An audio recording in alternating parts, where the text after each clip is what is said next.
Hai, Assalamualaikum, ini aku Bidendea dan di video kali ini aku akan ngebahas tentang seputar ASI dan menyusui.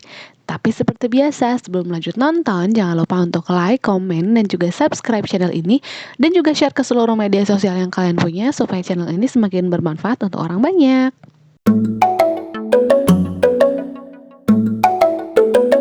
Jadi aku merasa harus membahas ini karena di Ibu Abi sendiri, treatment terbanyak yang diminta di kategori mom treatment adalah laktasi massage. Ini artinya masih banyak banget yang mengalami permasalahan dalam proses menyusui.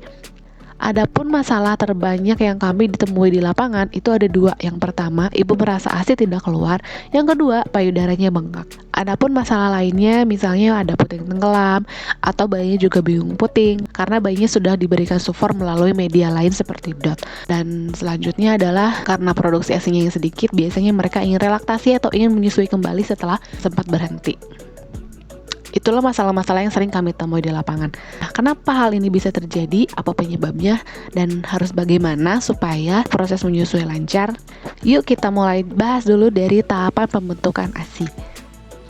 Kalian semua harus tahu bahwa tahapan proses pembentukan ASI itu ada 5 fase. Dimulai dari sejak kita lahir. Jadi semua wanita di dunia ini secara fitrah memiliki payudara yang akan terus berkembang selama hidup.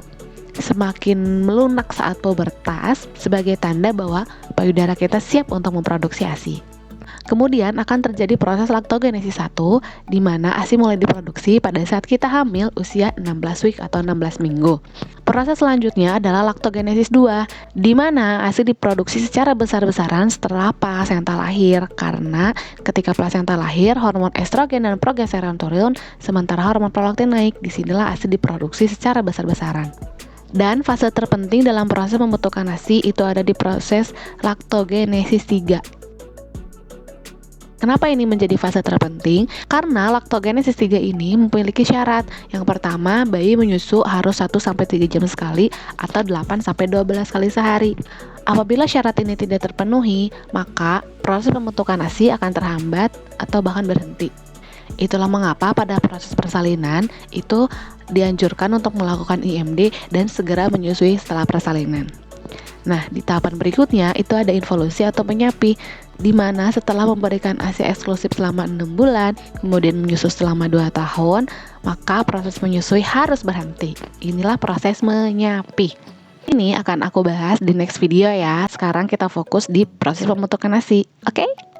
Lalu kenapa sih banyak orang mengalami masalah dan kegagalan dalam proses menyusui? Nah, jadi kalau kita lihat dari tahapan-tahapan pembentukan ASI ini, secara fitrah manusia memang dilahirkan untuk menyusui. Terbukti dari mulai lahir kita sudah memiliki payudara, kemudian pada saat hamil juga sudah terjadi proses pembentukan ASI di laktogenesis 1, kemudian setelah plasenta lahir juga terjadi proses pembentukan ASI yang besar-besaran. Nah, dari 3 proses ini kita bisa lihat bahwa sebetulnya semua wanita itu pasti bisa menyusui. Nah, lalu kalau semua wanita terlahir untuk bisa menyusui, kenapa sih banyak yang gagal atau kenapa sih banyak masalah pada saat menyusui? Jadi kegagalan menyusui ini terjadi di proses laktogenesis 3. Seperti yang sudah aku bahas tadi, laktogenesis 3 ini adalah fase terpenting di mana kita harus menyusu bayi dalam 1-3 jam sekali. Ingat ya, kata kunci dalam proses menyusui yaitu semakin sering menyusu, maka ASI akan semakin banyak. Jadi segera setelah persalinan seharusnya kita harus bisa segera untuk menyusui bayi. Lalu kenapa sih di proses laktogenesis 3 ini syaratnya harus bayi menyusu 1-3 jam sekali? Karena pada saat proses menyusui, hisapan bayi mampu merangsang syaraf-syaraf pada payudara sehingga menyebabkan kelenjar pituitari melepaskan hormon prolaktin dan oksitosin. Kemudian kelenjar-kelenjar payudara akan memproduksi ASI. Itulah kenapa bayi harus menyusu 1-3 jam sekali. Apabila bayi tidak sering menyusu, maka tidak ada rangsangan pada saraf payudara sehingga kelenjar pituitari tidak melepaskan hormon prolaktin dan oksitosin dan kelenjar payudara tidak akan memproduksi ASI. Maka dari itu, segera setelah persalinan, bunda harus berusaha semaksimal mungkin untuk segera menyusui bayinya 1-3 jam sekali ya.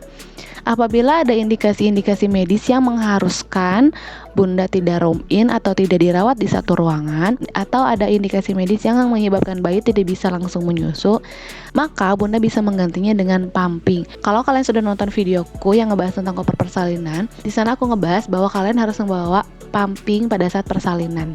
Nah, itulah salah satu alasan kenapa kita harus ngebawa pumping pada saat persalinan, untuk mencegah tertundanya proses laktogenesis 3 pada saat ada indikasi medis tertentu yang menyebabkan bayi tidak bisa langsung menyusu ke kita. Nah, berikutnya supaya proses menyusui lancar, aku akan membagikan tips supaya ASI banyak dan menyusui lancar.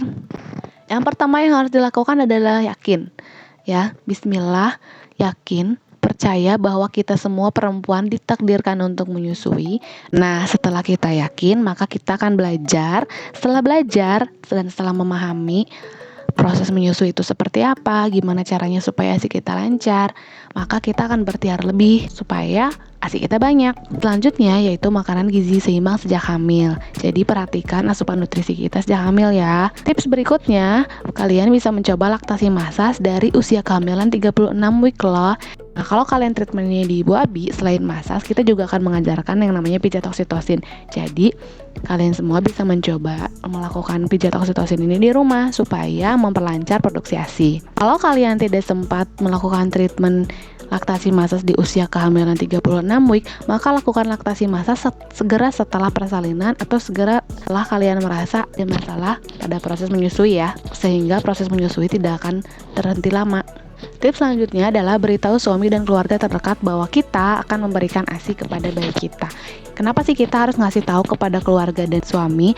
Karena di lapangan banyak sekali ditemukan suami dan keluarga kurang mensupport seorang ibu untuk menyusui, misalnya dengan memberikan saran untuk segera memberikan sufor, padahal sebenarnya itu masih bisa ditunda. Itulah pentingnya kenapa harus memberitahukan kepada suami dan keluarga terdekat untuk meyakinkan bahwa kita akan memberikan ASI. Berikutnya adalah pilih vaskes yang pro ASI. Nah, bagaimana kita tahu apakah vaskes tersebut pro ASI atau tidak? Kalian bisa tanyakan kepada teman-teman atau saudara yang pernah melahirkan di vaskes tersebut.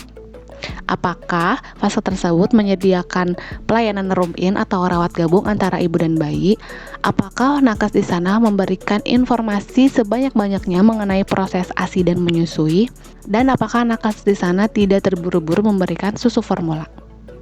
Apabila semua jawaban ya, maka insya Allah vaskes tersebut support untuk memberikan ASI. Setelah kalian tiba di rumah, ingat prinsip proses laktogenesis 3, yaitu bayi harus menyusu 1-3 jam sekali. Jadi susui bayi sesering mungkin. Tips selanjutnya yaitu selalu bahagia, bagi-bagi tugas dengan suami. Ingat tugas kalian setelah melahirkan adalah menyusui. Jadi diskusikan pekerjaan rumah tangga bersama suami ya. Tips selanjutnya, kalian bisa makan makanan yang kalian suka. Ibu nifas bukan orang sakit ya. Jadi semua makanan pada dasarnya boleh untuk dikonsumsi kecuali apabila bunda memiliki indikasi medis tertentu yang menyebabkan bunda tidak boleh mengkonsumsi makanan-makanan tertentu. Selama itu tidak ada, maka bunda boleh makan makanan apapun. Apakah ASI booster itu penting atau tidak untuk dikonsumsi? Sebenarnya tanpa ASI booster kita semua bisa menyusui kok. Tapi apabila bunda merasa kurang percaya diri atau bunda merasa di kelahiran sebelumnya bunda memiliki masalah pada saat proses menyusui, merasa ASInya sedikit, bunda boleh untuk mengkonsumsi ASI booster. Tapi ingat selalu konsultasikan dengan bidan atau dokter, karena apapun sih ASI booster yang terlalu banyak juga bisa menyebabkan masalah menyusui lainnya muncul, seperti payudara bengkak. Apabila bunda sudah terlanjur memberikan susu formula kepada bayi dan bunda ingin memberikan ASI kembali, tenang, bisa kok. Bunda bisa melakukan treatment relaksasi atau proses menyusui kembali setelah sebelumnya bisa berhenti. Ini akan aku bahas di next video ya, karena bahasannya juga akan panjang. Tapi intinya bisa kok kalian menyusui kembali walaupun sudah pernah berhenti. Ingat selalu kata kunci proses menyusui. Yang pertama, semakin sering bayi menyusu, maka ASI akan semakin banyak. Dan satu hal lagi yang harus kalian tahu bahwa ASI akan keluar maksimal di hari ketiga setelah persalinan. Dan selama 3 hari ini, bayi memiliki cadangan lemak pada tubuhnya sehingga bayi bisa bertahan tanpa ASI.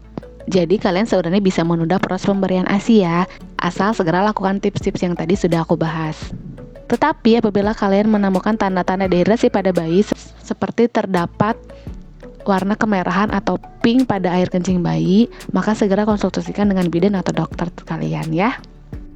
Itu tadi pembahasan mengenai ASI dan proses menyusui. Semoga setelah nonton video ini kalian tidak bingung lagi, dan kalau pada saat kalian menonton video ini memiliki masalah tentang ASI dan menyusui, semoga ini bisa membantu ya. Dan saya ingatkan lagi untuk selalu berkonsultasi dengan bidan, dokter, atau konselor terdekat, karena setiap pasien bisa memiliki masalah yang berbeda dan tentu saja penyelesaian yang berbeda. Terima kasih udah nonton video ini. Jangan lupa untuk like, komen, dan juga subscribe ya. Sampai ketemu di video berikutnya. Assalamualaikum.